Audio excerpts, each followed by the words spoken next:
A very good afternoon and welcome to Lunchtime News on TV1. For the News First team, I'm Rukmini De Silva. Let's start off with a look at the headlines. President meets with IMF Managing Director for talks on debt reworking. Final decision on advanced level exam next week.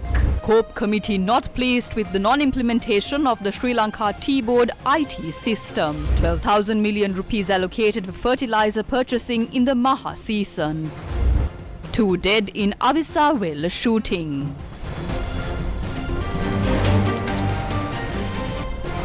Minister of Education Susil Premajanta says that the amended dates for the 2023 advanced level examination will be announced next week by the Commissioner of Examinations. The Commissioner of Examinations will be announcing the revised dates for the advanced level examination next week. This is after taking into consideration the delay in releasing the results of the 2022 advanced level examinations and receiving over 18,000 more applications for revision of results compared to the previous year. Therefore, in order to avoid any injustice to the students who do not have sufficient time to prepare for the examination and to avoid any inconveniences to the school term calendar, the decision was made. There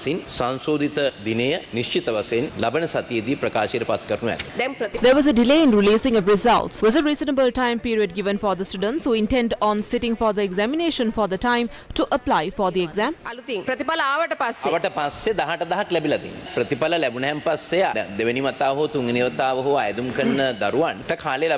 We have received 18,000 applications after the results were released. After the portal was opened, there was no time to apply until the 18th. With the postponement, there will be another group to apply. So please consider them as well. These are the lives of children. The debate on the Easter Sunday terror attacks opened in Parliament.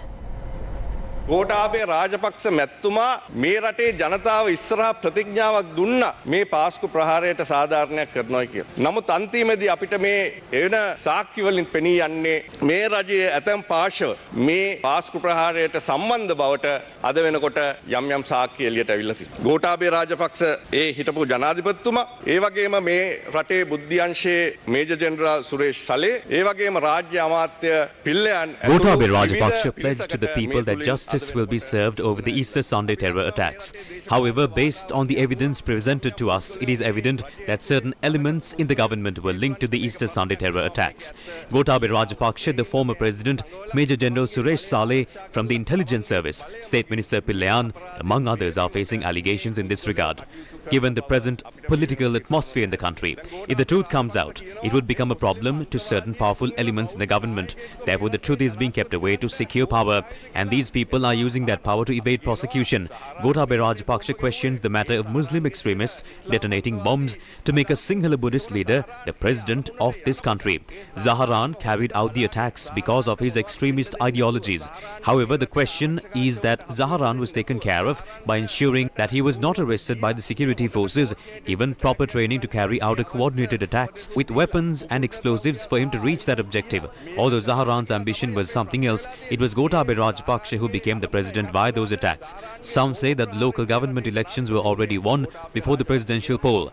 Have a look at those results again. Even if you collect all those votes, you never had 50%. The allegations you face is that the Easter Sunday attacks were carried out to increase that 50% voter base.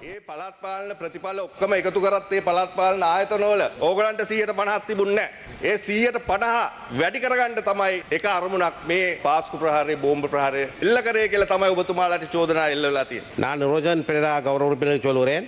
நான் சர்வதேச விசாரணைக்கு I would like to tell MP Niroshan Pereira that I am prepared to face an international inquiry. Tell me when that will take place. I am ready for it. The president who stepped down offered the post to your leader. I am sad that you are making such statements by forgetting all of this.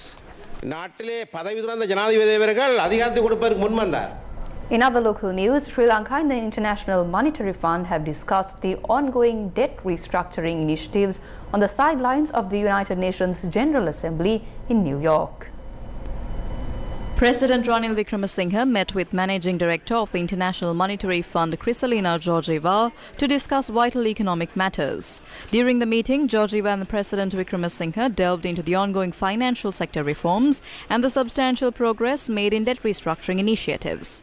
The IMF Managing Director commended the Sri Lankan government for its effective measures in curbing inflation and nurturing a conducive environment for business growth, as well as a flourishing tourism industry. Sri Lanka President Ranil Wickremesinghe has stressed on the need for a program on writing off the debt of the low-income countries.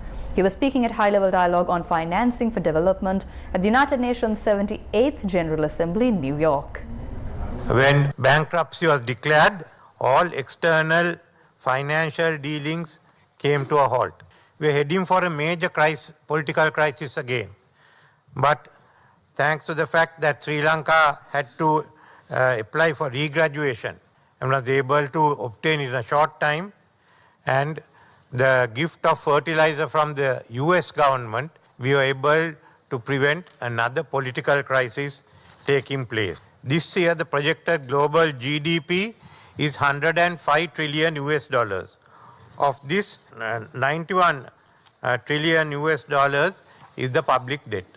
So we are working on these assumptions. Currently, $100 billion is available as a part of the IMF Resilience and Sustainability Trust. In the interim, let us utilize this fund. The first step is to get the IMF Resilience Fund to start functioning. Then the Secretary General's SDG stimulus calls for $500 billion to be made available annually to developing countries, as well as converting short-term lending into long-term debt at lower interest rates. This still has to be realized. There are two other proposals that were made here. One is the World Bank proposal to ease out subsidies on fertilizer and fuel. What is the relief that we can give people? There I would recommend President Ruto's proposal on writing off or giving relief on the debt of the low-income countries. I know there are genuine concerns of the creditors. There has to be something there has to be concrete relief available to the low-income country. If we don't provide that relief immediately, we can, I think, write off all the other proposals we have.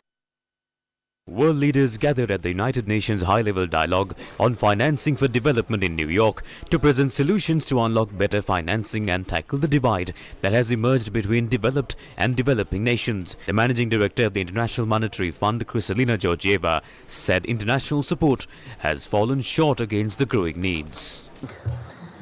Countries are grappling with pandemics, food insecurity, climate shocks, geopolitical tensions, and economic fragmentation. For many vulnerable countries, this is taking place at the time of triple funding squeeze. Fiscal space and reserves shrunk after years of shocks. Debt has gone up, and servicing it is tougher because of tighter financial conditions. International support has fallen short against the growing needs. Countries must act swiftly to increase their own resources. The good news is that with strong reforms, they can do so. President Ranil Wickremesinghe, speaking at the Climate Ambition Summit on the sidelines of the United Nations General Assembly, affirmed Sri Lanka's commitment to the Secretary General's accelerated climate agenda. He highlighted the importance of tangible climate actions and commended the delegates for their valuable suggestions. Let me talk of Sri Lanka itself. Experts have predicted that by 2050, Sri Lanka will lose 1.5% of our GDP due to climate-related issues. Therefore, Sri Lanka's climate ambition plan has adopted a dual approach. At COP27, I launched Sri Lanka's Climate Prosperity Plan as the nation's strategy for green growth based on renewable energy generations with the local advantages of wind power and solar energy. It's also a part of our economic restructuring, which is consequent to the 2022 financial crisis, because our long-term economic revival is based on Sri Lanka becoming a green economy. The second is that Sri Lanka is supporting the establishment of a climate justice forum aimed at fostering international collaboration to address climate-related challenges such as loss and damage, adaptation and mitigation. There are two other proposals that Sri Lanka will also be making in respect of the global scenario. First is the establishment of an International Climate Change University, which will be an international platform on research and development on climate mitigation actions. The second is that we have realized that global resources are not limitless, and we must manage with what is available. Therefore, Sri Lanka is focusing on areas where maximum results can be achieved. In this background, Sri Lanka will be proposing the Tropical Belt Climate Ambition Project. Significant investments in renewable energy, nature-based solutions, and pollution control in the tropical belt will lead to transformative changes in climate change, not only biodiversity loss and pollution control. President Ranil Wickremesinghe held a productive discussion with Secretary-General of the Commonwealth, Patricia Scotland, on the sidelines of the 78th United Nations General Assembly. The discussions between President Wickremesinghe and Secretary-General Scotland revolved around crucial aspects of the ongoing cooperation between Sri Lanka and the Commonwealth Secretariat. They also delved into the implementation of decisions made by leaders during the Commonwealth Heads of Government meeting, or CHOGM, held last year in Rwanda. This discussion gains particular significance in the context of the upcoming 28th Conference of Parties, or COP28, related to climate change.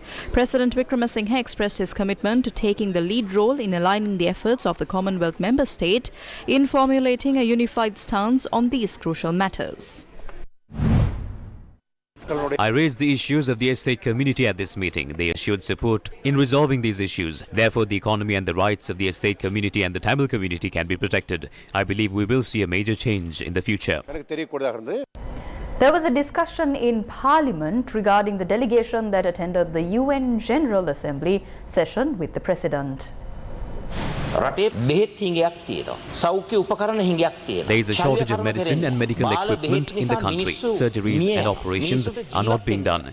People are dying because of substandard medicine that is being used. People are unable to live. Small and medium-scale industries have collapsed. The tea industry has collapsed. Rubber, coconut and the livelihood has collapsed. Everything has collapsed. The country is facing a financial crisis. So when there is such a crisis, MPs responsible for bankrupting the country are with the President at the UN. What sort of joke is this? These MPs who are part of this delegation are maintained by public funds. There is no issue if the President was accompanied by officials. At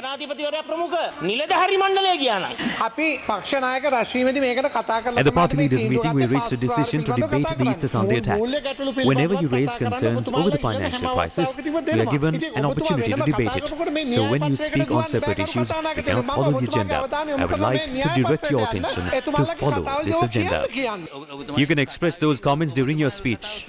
At the party leaders meeting, we were not aware that the MPs responsible for bankrupting the country would be part of the President's delegation to the UN. There is no issue in being accompanied by officials, but he has taken along a SLPP group that bankrupted the country. That is done to please the crossovers. The people's tax money is being used for this.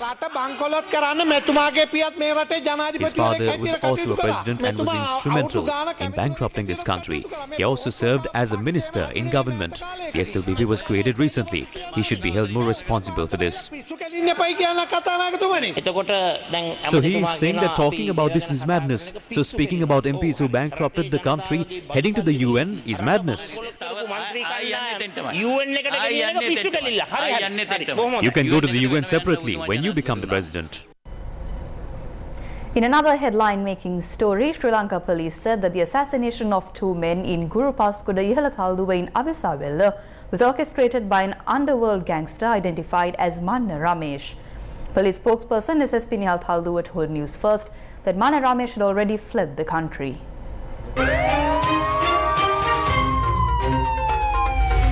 Crime Watch. Armed gunmen opened fire at around 11 p.m. last night, targeting a group that was travelling in a three-wheeler in Guru Paskuda Ihalatalduwa in Avisawella. Sri Lanka police said that 4 men were travelling in a three-wheeler after attending a funeral and they were targeted by the gunmen. The injured men were admitted to the Avisawella hospital and 2 of them died upon admission. All 4 of them were residents of Talduwa and the deceased were aged 27 and 36. Sri Lanka police said that a T-56 assault rifle had been used to commit the murders.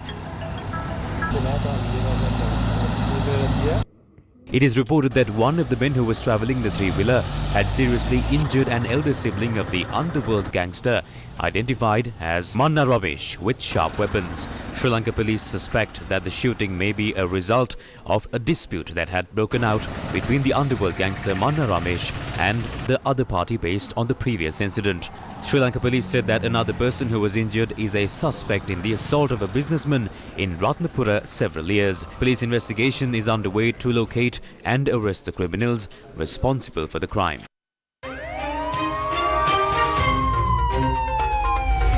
Crime Watch. In other local news, the Sri Lankan government has decided to allocate 12,000 million rupees to purchase fertilizer for the Maha season. Agriculture Minister Mahinda Amaraweera said that 15,000 rupees will be allocated per hectare. Representatives of the Sri Lanka National Agrarian Service Balamandala met with Agriculture Minister Mahinda Amaraweera for talks at the Hector Kubekaduwa Agrarian Research and Training Institute. මේ මාස් කන්නේ වෙනුවෙන් දැන්ටමත් අපි සූදානම් කරගෙන තියෙනවා පොහොර ලබාදීම් වැඩපිළිවෙල ක්‍රියාත්මක කරන්න. ඒක ඇත්තටම අපි නෙමෙයි අපි තමුන්නාසලට මීට පෙර දැනුම් දුන්න ආකාරයටම ගොවි ජනතාව. Preparations have been made to provide fertilizer for the Maha season. As we informed, financial aid will be provided for the farmers. We have received permission to provide 15,000 rupees per hectare. As soon as it is received, it will be deposited to the accounts. Apart from that, we have also requested international funds. If we receive them, they will also be distributed as soon as possible. Fertilizer distribution is done through the intervention of both the public and private sectors.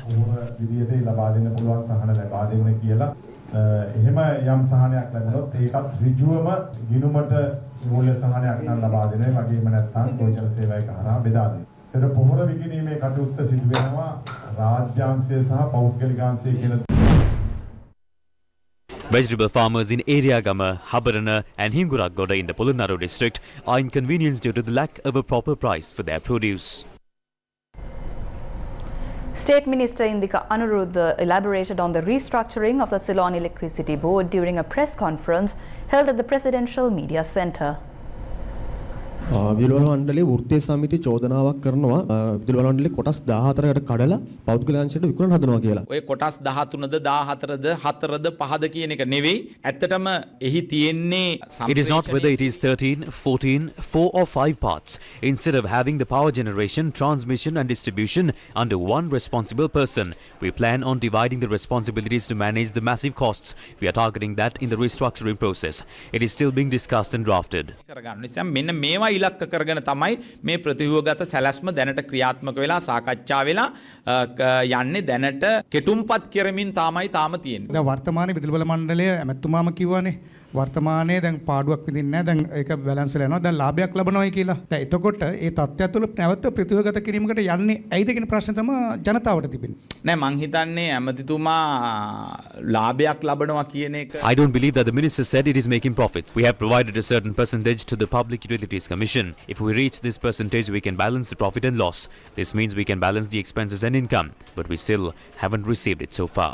ගන්න පුළුවන් කියලා. ඒ කියන්නේ යම්කිසි වියදමට අනුව අපිට ආදායම සමාන කරගන්න පුළුවන් කියලා. නමුත් අපිට ඒක මේ වෙනකල් ලැබිලා නැහැ.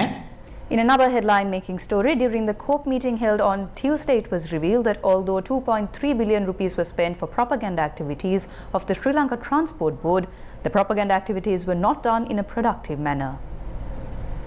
rupees 50 cents was charged per kilogram for this fund that was created for promotion. On the balance sheet, there is a balance of 9 billion rupees. Around 4.8 billion rupees has been spent so far.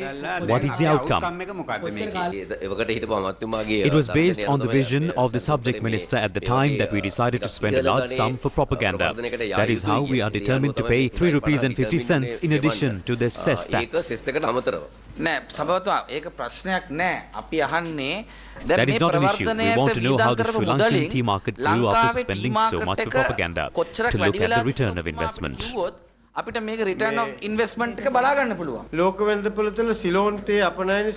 The export of Ceylon tea within the world market was at 323 million kilograms in 2011, and in 2021 it was 286 million kilograms. The Sri Lanka Tea Board has not identified a proper mechanism to identify the quantity of value-added tea exports with the lion symbol.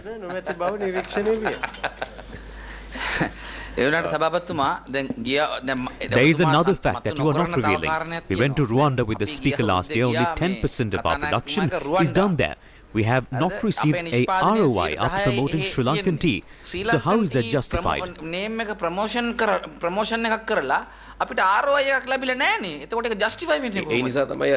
That is why 3 rupees and 50 cents was divided for development and promotion, because we need to first develop it.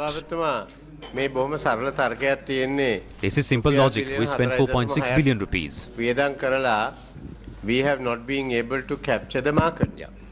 We were unable to promote Sri Lankan brand in the global arena. I admit that.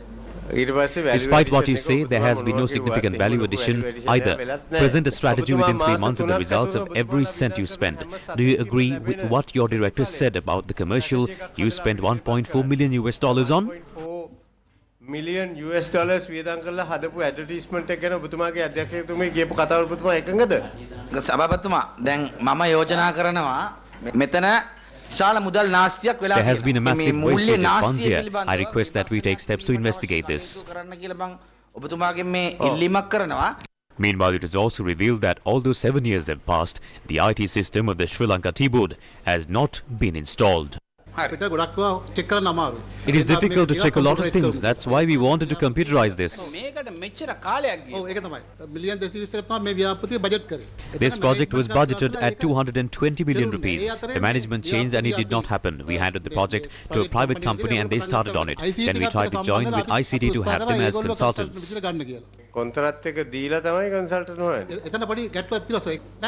There is an issue, but we resolved it.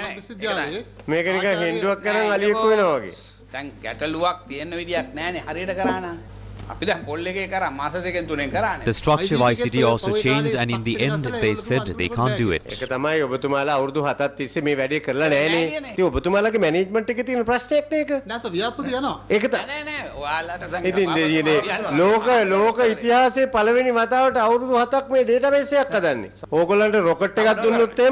පරම්පරා 15ක් යවයි. අවුරුදු දෙකයි ගියේ මොකද tender එක award කරේ 2020 7 වෙනි මාසේ 16 වෙනි. ඒක ඒ අර ප්‍රොසෙස් එක ගියා මේ සිලෙක්ෂන් ප්‍රොසෙස් එක ගියේ. IT ඔබතුමා දැන් අපිට කියන්න යනවද මේ කොටාල් වුණාට පස්සේ වයස ගණන් කරනවා කියලා කෙල්ලුන්ගේ. ඔබතුමාලා හෙන්ඩු අරගෙන අලි හොයන જાතිය වැඩ කරන්නේ. ඔබතුමාට සති දෙකක් දෙන්නම් ලේකම්තුමා මේ ගැන සම්පූර්ණ සවිස්තර වාර්තාවක් අපිට ඉදිරිපත් කරන්න ඕනේ. News first with the people. Divisavya, the second leg of the Divisavya program to provide much needed school books and stationery items to school children in Sri Lanka. 22nd of September, Tunukke, Mulatiu. Dai Darwange Anagate Winwin Divisavya, LOLC Prajasatkara Mehevara. And that's a wrap of the lunchtime news. Join us again at 9 p.m. for primetime news on TV1.